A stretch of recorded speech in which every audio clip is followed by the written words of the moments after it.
bem, chegou a hora da entrevista com Pedrinho Oliveira, que nos faz o favor de nos acompanhar esta manhã para nos contar o que está acontecendo em São Paulo. Por todos lados, perseguem as pessoas que não têm como pagar aluguel, que têm que escolher entre o aluguel e a alimentação, que têm que escolher entre o transporte, o aluguel ou a alimentação, e os querem despejar.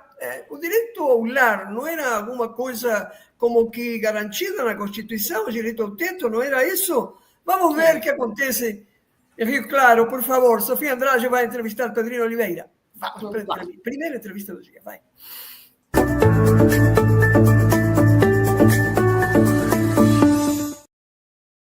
Pedrinho Oliveira, seja muito bem-vindo ao Jornal dos Trabalhadores e Trabalhadoras. Como você está? Bom dia, Sofia. Prazer, primeiramente. Estou bem. E você? Estou bem também. O prazer é nosso de te receber aqui. Pedro, o Portal Desacato acompanha durante muitos anos ocupações urbanas, ocupações rururbanas.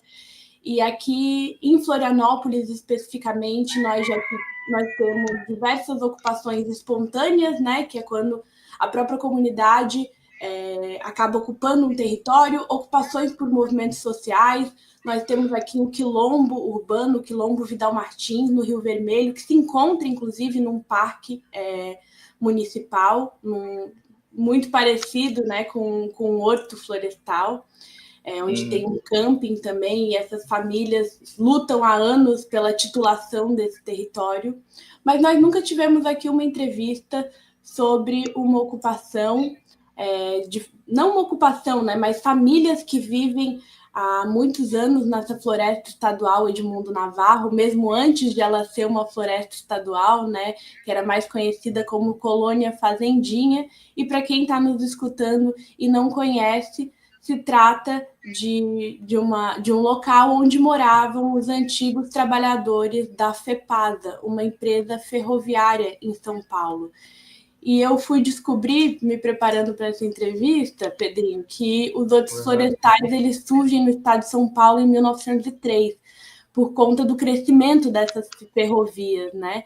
E os hortos eram fundamentais no fornecimento de madeira e lenha para o funcionamento das locomotivas. E aí muitas das famílias moravam nesses próprios locais cedidos, né, por essas empresas. Eu queria que você contasse um pouquinho sobre esse primeiro momento, né, como que essas famílias passam a viver ali, se esse era de fato um local de moradia cedido pela empresa FEPASA, e hoje como que se encontra, qual que é a atual situação dessas famílias que são, né, descendentes desses trabalhadores. Sofia, isso que você acabou de falar resume bem, né? O que acontece? A FEPASA, na verdade, ela trazia alguns moradores de fora, né? Aqui a gente tem exemplo que teve pessoas que vieram de Descalvados, mas eu acredito que a maioria era daqui de Rio Claro mesmo. Então, o que acontece? Eles construíam as casas para os moradores morarem mais perto do trabalho, né? Visando as pessoas que não tinham condições de ter uma casa, né? Então eles forneciam emprego e forneciam moradia, e tornando a empresa FEPASA instalada aqui no Horto, né? Tornando isso uma vila, né, de trabalhadores, de famílias, e que ao longo do tempo isso daí foi muito preservado, né? Foi mantida essa tradição, né? Eu costumo falar que é uma tradição porque a FEPASA ela se encerrou em 98, né? Se não me engano, acho que foi em 1998. Ela encerra as suas atividades aqui porque privatizou, né? Se não me engano, se eu não estiver falando besteira. E muitos desses moradores... Na década de 90, a FEPASA é privatizada pelo governo de São Paulo.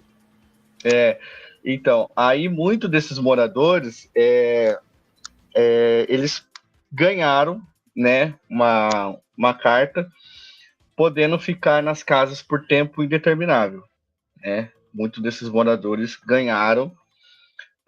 O que acontece? Aí esses moradores, eles foram ficando.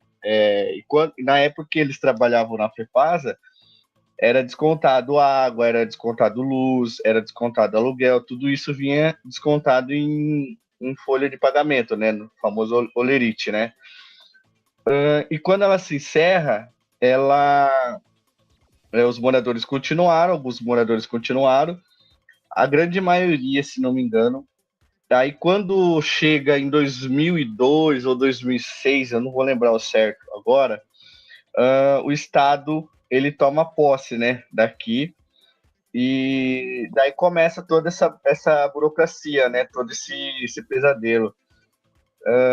E começa a se falar muito nos bastidores que os moradores aqui presentes foram indenizados, né, pelas casas, né, e que isso daí é uma total mentira, porque conversando com muitos ex-moradores aqui da floresta e alguns moradores aqui presentes ainda hoje, eles mostraram para mim que, na verdade, não se trata de um acerto de direito trabalhista, né?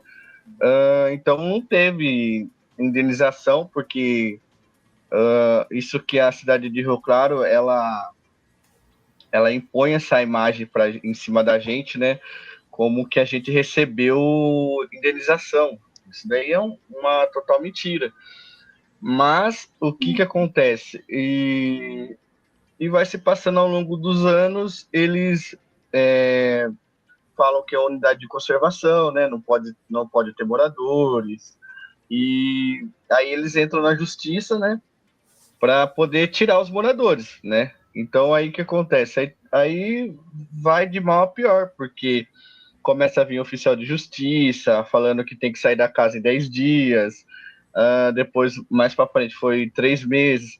E ao longo desse processo, muitos moradores foram saindo, né? Com medo de ser retirado à força pela polícia, alguns moradores acabaram saindo.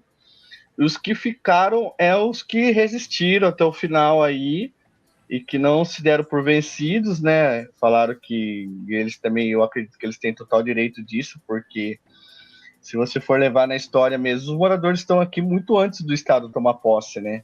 Então eu acho vergonhoso esse. Hã? Não, pode concluir. Não, é que eu falo assim que eu acho vergonhoso o que o Estado ele faz, né, com a gente, porque eles chamam a gente de invasor, eles chamam a gente de clandestinos. Isso daí foi falado até nos processos, né, que vem acontecendo, a gente ser chamado de invasor, de clandestino, e tudo colabora assim para eles fazem isso tudo, né, se colaborar que a gente tem essa imagem de invasor, né? Por que eu falo isso? Porque aqui a gente pagava energia para o Estado, né? Você descia lá na administração e pagava e você recebia o boleto, né? Que você pagou, e de uma hora para outra isso daí ele foi cortado da gente, falando que a gente não poderia mais acertar porque a gente ia ter que sair, entendeu? Então começou toda essa pressão psicológica aí, esse tormento em cima dos moradores, que contam com muitas crianças, idosos, pessoas acamadas, né? Sim. Pedrinho, depois eu vou te perguntar o que tu acha, né, que é o objetivo de utilização desse território ao tentar retirar essas famílias daqui. Mas antes, eu queria te perguntar se nisso, né, em toda essa disputa, que se prolonga há muito tempo e que agora, né, foi feita uma reintegração de posse, que aconteceria no finalzinho do mês passado, dia 29, mas ela foi suspensa pelo ministro Flávio Dino, do STF, que determinou, né, que, na análise, considerou os direitos fundamentais à moradia e à dignidade, dizendo que isso pode estar em risco a essas famílias se elas forem desocupadas, sem nenhuma prévia verificação de alternativas ou mediações. E aí, justamente sobre isso que eu quero te perguntar. Se nesse pedido de reintegração de posse foi dada às famílias alguma outra moradia para elas irem, alguma outra solução, né? Porque despejar e essas famílias ficarem sem ter para onde ir, como que foi, como que tem sido, né, esse diálogo, se é que teve algum diálogo com essas famílias? Então, Sofia, aqui no Horto, eu costumo trabalhar assim, existem muitas lendas, né? A primeira lenda é da questão da indenização, né? E a segunda lenda que eu falo, que eu costumo falar para onde eu vou, que as pessoas me perguntam, é que aqui é alegado que todos os moradores têm casa para fora da cidade, entendeu? E isso daí é uma mentira também, porque aqui a gente foi mantendo a tradição, foi ficando de geração a geração, e que nem você comentou, né? Na verdade, não existe esse diálogo. Eles nunca quiseram conversar comigo, que no caso eu sou representante dos moradores aqui do Horto, né? Do movimento. Sou uma das lideranças, eu e o Jorge, né? Somos as duas lideranças desse movimento. E em nenhum momento, desde o começo dessa movimentação, a gente foi procurado para ter esse diálogo. Na verdade, eles falam assim que eles não sabem o que eles vão fazer com as casas. Então, tirando os moradores, eles falam que as casas vão ficar e outros falam que vão ser derrubadas.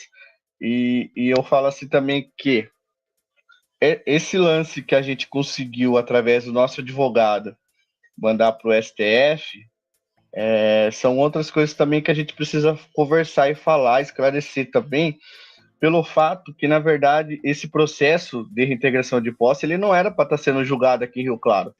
Ele era para estar sendo julgado em São Paulo, né?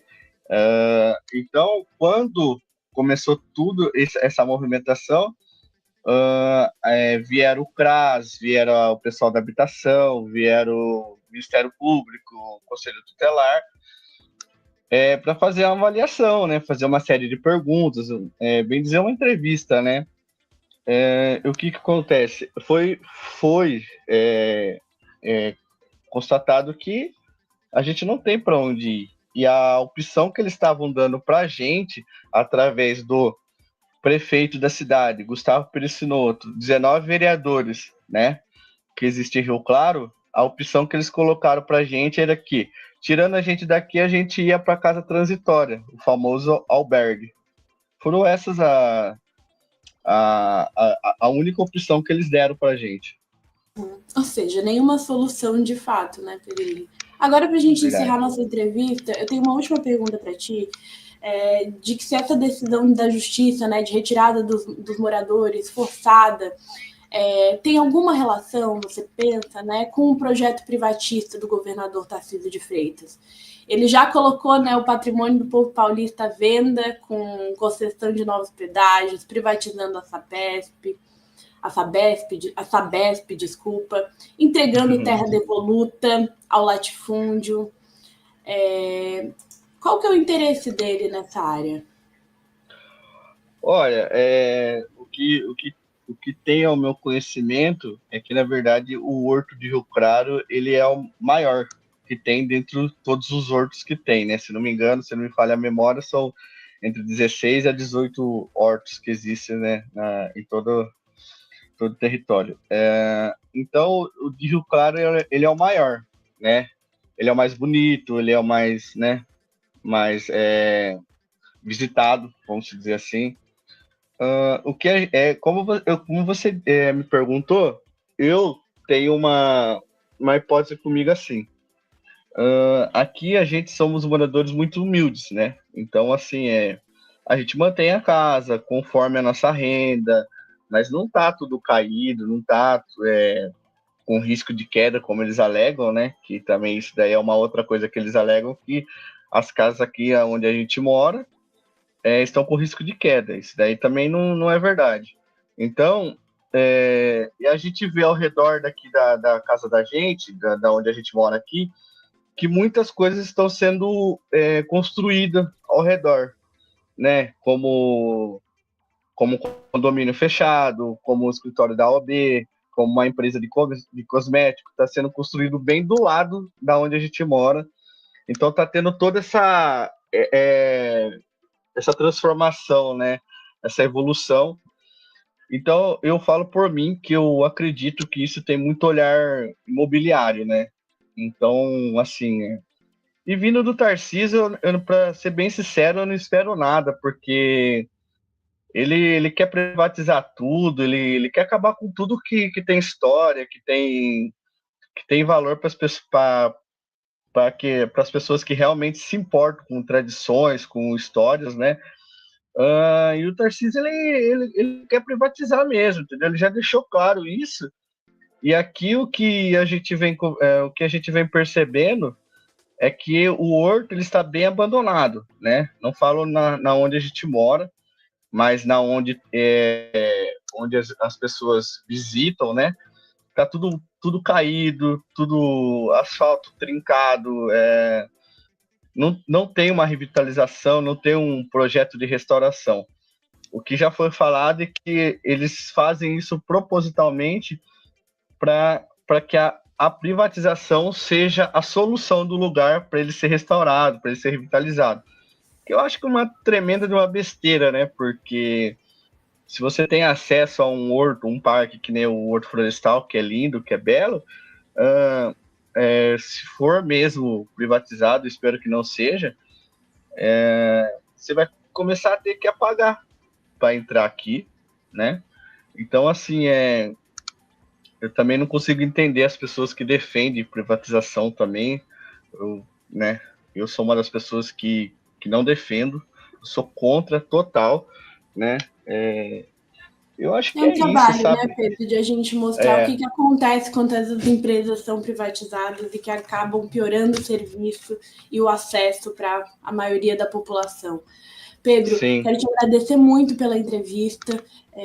Quero dizer que nós estamos aqui acompanhando junto a vocês, esperando que todas essas famílias tenham direito a continuar nesse território, que estão há mais de 50 anos, ou seja, onde criaram suas casas, onde criaram sua sociabilidade, né, seu pertencimento àquele território, que comprovadamente não tem degradado o meio ambiente, a natureza do Horto Florestal, muito pelo contrário, né?